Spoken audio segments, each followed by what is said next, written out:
Northeast of San Francisco Bay lies Suisun Bay. It is here where the Ready Reserve Fleet, better known as the Mothball Fleet, lays at anchor.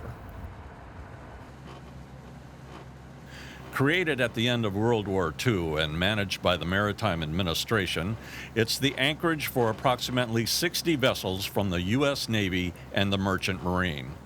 Some are held in a preserved status in case they need to be returned to active duty. A few are held for national defense purposes.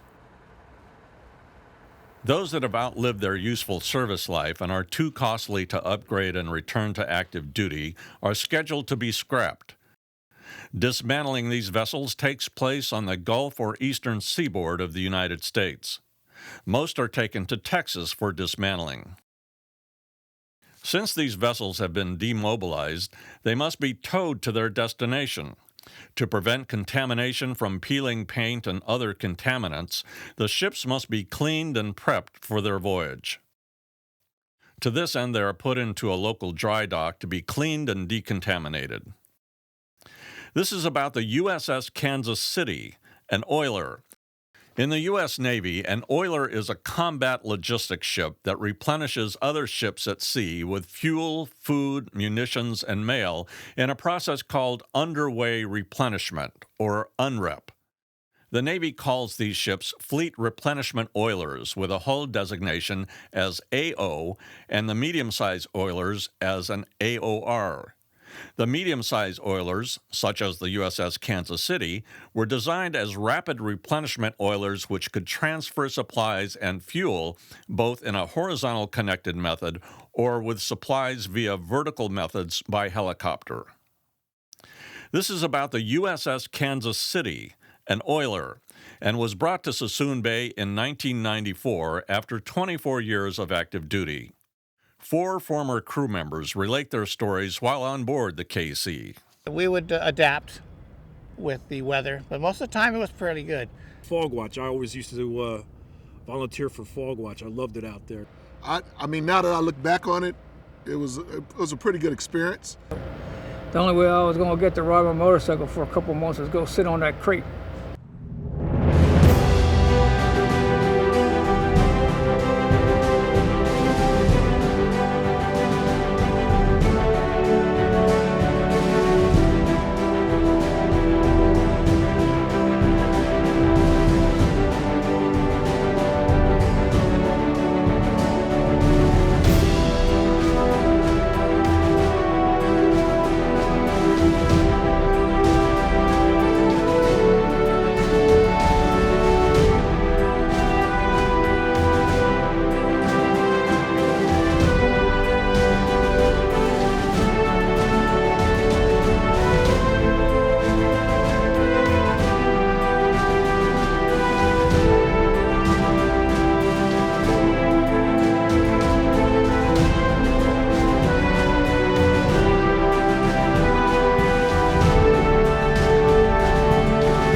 The primary duty of the ship was to supply other ships with ammunition diesel fuel, JP5, which is for aircrafts, clothing, food, frozen and fresh, and mail, and anything else that you can think of. We were literally a floating store. Transfers on the replenishment ship, and that's what we were, was a replenishment ship, would be, there was two different ways that we could do it. And there's a conventional unrep, which we call conrep, and then there was a vert rep, which was used, a helicopter. And they would, helicopters and conrep would, we have ships come alongside of us. We'd all be traveling at the same speed, and they would send a line over, a small line. They would shoot a line over to the other ship, and it's usually a real small stuff line, and then they would have this big rope, or we don't use the word rope, it's line, and then that line is attached to cable, and they bring that across, and then they bring these gigantic hoses, and then they start using booms also to transfer food from one ship to the other. The things that you see sticking out like that, they're called outriggers.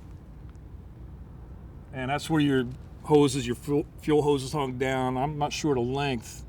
Sometimes that little river that got made between the ship that was alongside was always interesting, because they do this every now and then. Wow. If you notice on the KC, Kansas City, she has a flight deck, and we would palletize everything, bring it to the flight deck in a cargo net underneath it, and the helicopter would pick it up, and they would transfer it over to their flight deck. And usually, like aircraft carriers, the evolution would last 12 hours. Smaller ships would probably be about 4 or 5 hours. Then when you're out there with the other ships, it's pretty cool looking out in the distance. You can see an aircraft carrier or a destroyer. That's all part of your battle group. And just the duty of an oiler supplying another ship with fuel and food and weapons. You pulling up alongside another ship. You're in the middle of two ships, and you got stuff going on each side. And then everybody gets involved in those, and they hand pack the stuff down. They use working parties to hand pack it down to the different refrigeration storerooms, and everybody gets involved from different departments, divisions. It's an all hands evolution. Depending on where we're at, they have the military or the Navy, or the United States for that matter, has different depots or supply centers throughout the world, and we would go to designated ports. We would be in a convoy. Convoys are a number of ships, and it's usually an aircraft carrier, 4 or 5 smaller ships like cruisers, guided missile cruisers, and they've changed a lot now, so I can't remember what the name of them, but the other ships, I'm going to just call them destroyers. And they would go along with us, and plus they always had a submarine with them. But anyway, we would go with that task force, and when we had to replenish the ships, we would go into the closest port that was designated to replenish, and we'd load up and come back out. The ships would send us transmission, meaning communicate with us, telling us what they were going to need for the next vert rep or unrep or replenishment that we were going to do them, and then we'd go and supply them with that if they had it in stock. When I went aboard and I saw the ship the first time I went aboard, I was a Navy recruiter here in Vallejo, and squadron career counselor took me aboard to Kansas City just for a tour, and he knew I had orders to report aboard. And I noticed it was a clean ship then. It was really nice compared to other surface ship I've been on, or target I call it, because I was a submarine sailor. When I went aboard her, I was really amazed how beautiful she was. And when I say that, she was a beautiful ship. She was spit and polished, and I mean spit and polished. Decks shined. The paint job, it was constantly being painted. It looked great. Nothing like what it looks right now. And as I was driving up, I was really saddened by what she looks like, because she was a beautiful ship. She was actually a very, very clean, beautiful ship. And when I say clean, I mean Mr. Clean. The crew worked hard to keep her clean. And it was every day they would do their job of mopping or swabbing, as they would say, and painting and keeping her up. And but now I see her and stuff, and it's always sad to see something that you love die, or in this case here, being sent to a place where they're going to literally cut her up and sell her for razor blades. And that's what we always say: when a ship is sold, they sell her for razor blades. So, but that is sad, and it really breaks my heart. I mean, they did experience a collision during an unrep replenishment. They're not that often, but they do happen and stuff. And the Navy always practices for that event. They call them emergency breakaways, and they'll just start at somebody on the bridge, is usually the captain, will say emergency breakaway, and they cut all lines, and they pull apart as quickly and safely as they can.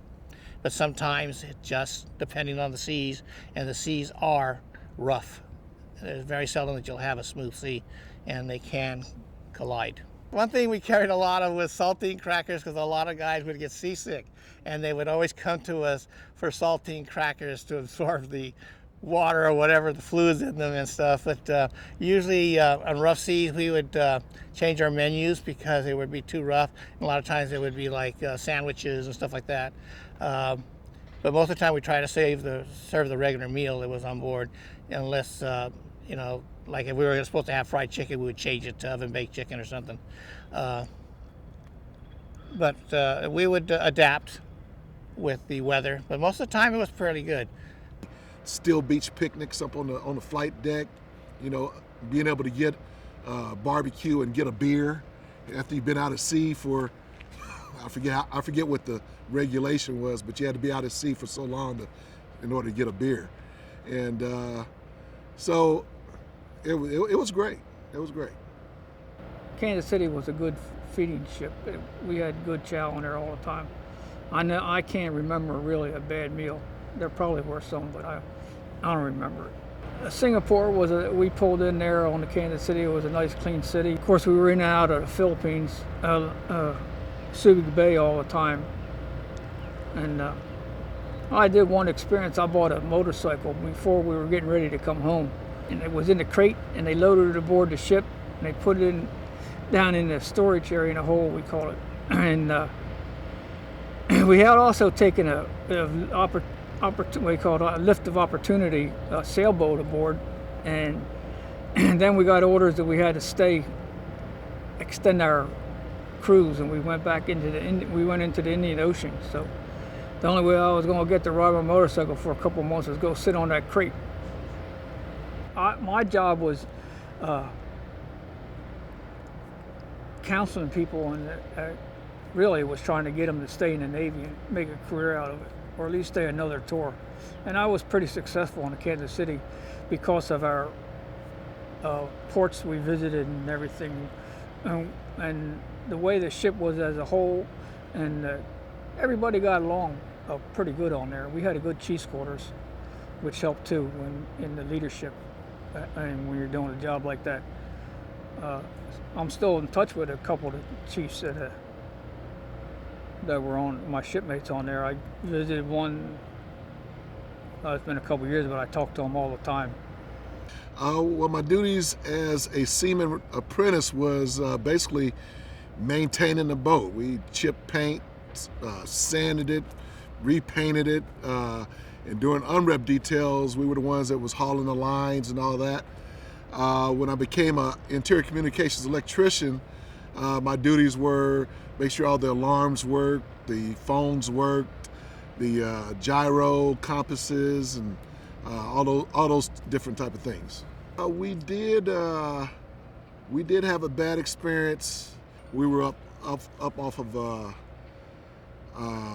the Aleutians, and the seas were real rough, and we ended up somehow getting a crack in the main deck. We had to pull into the shipyard and get that fixed. So that was unusual.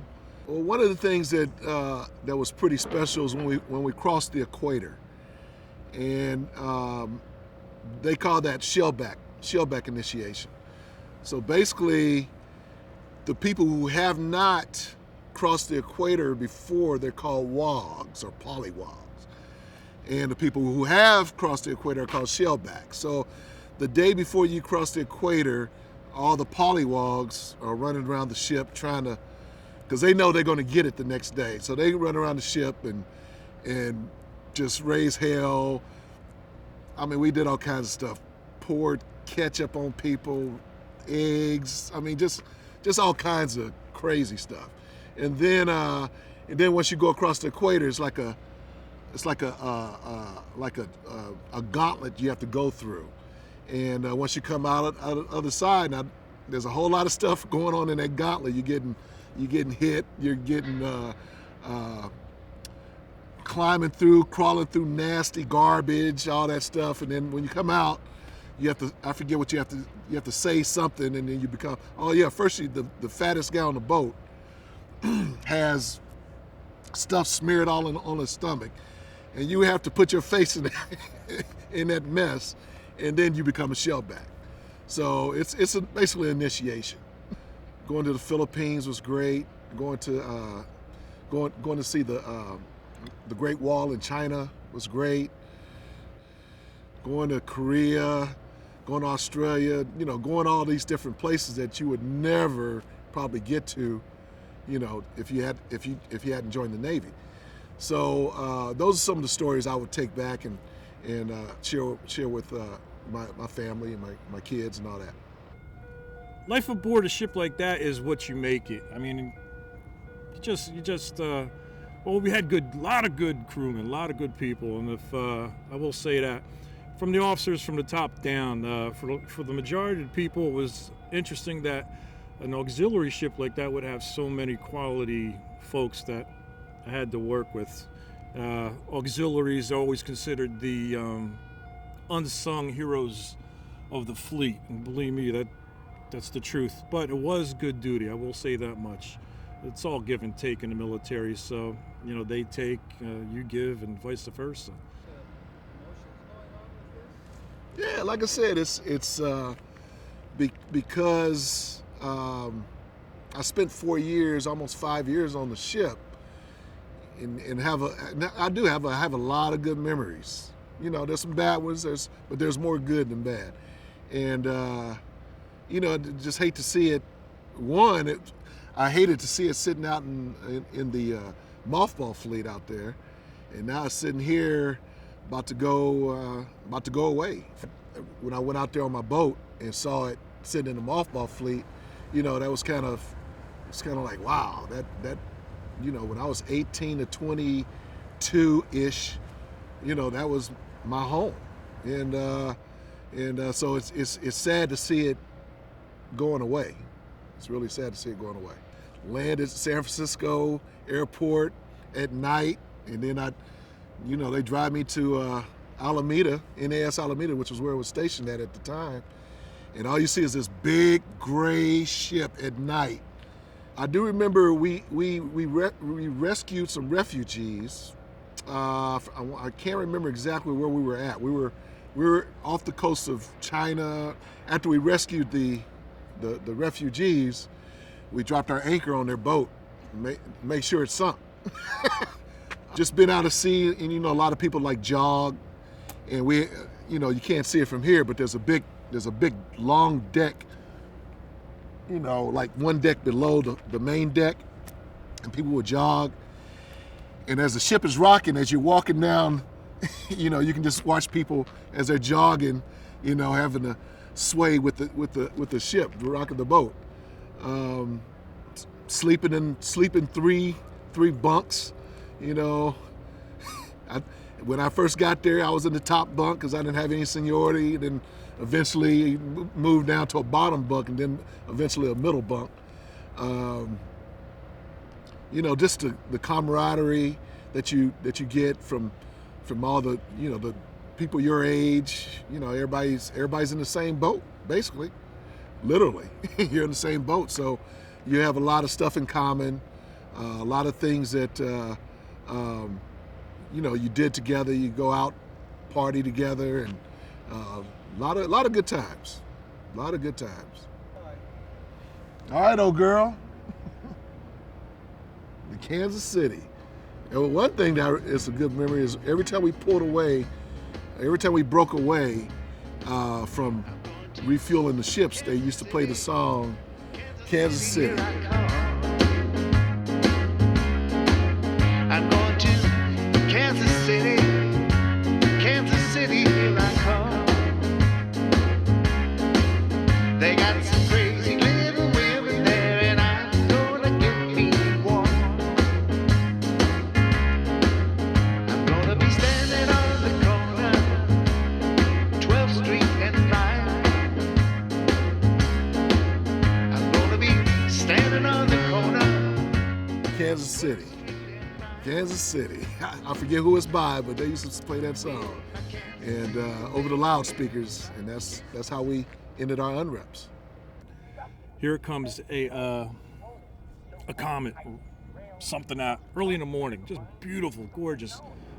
And I should have reported, but I didn't. So who's going to believe you? Seeing a great white shark jumping out of the water, doing a backflip, while I'm looking at my cousin's aircraft carrier a couple miles off the starboard beam.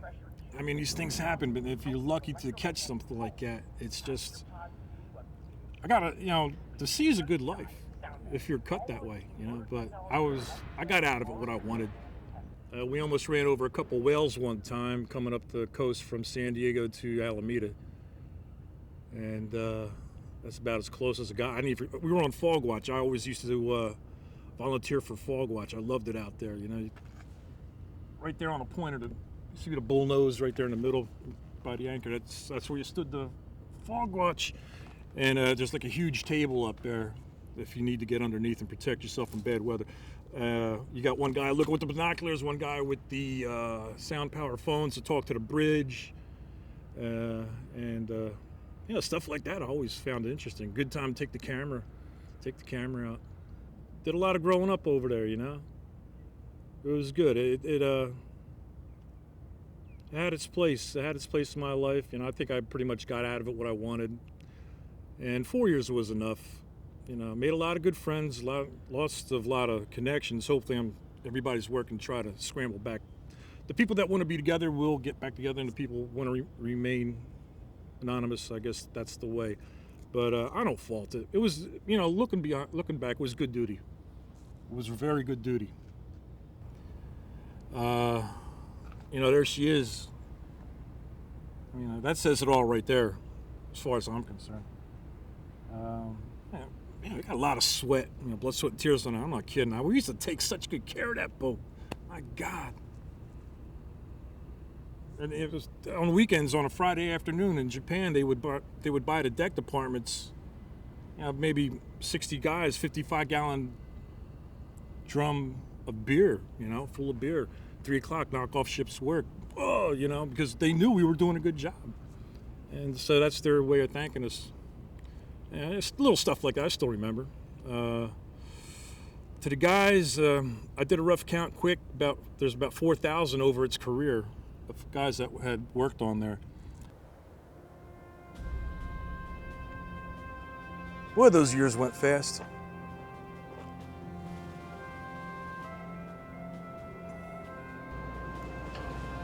Goodbye, beautiful lady.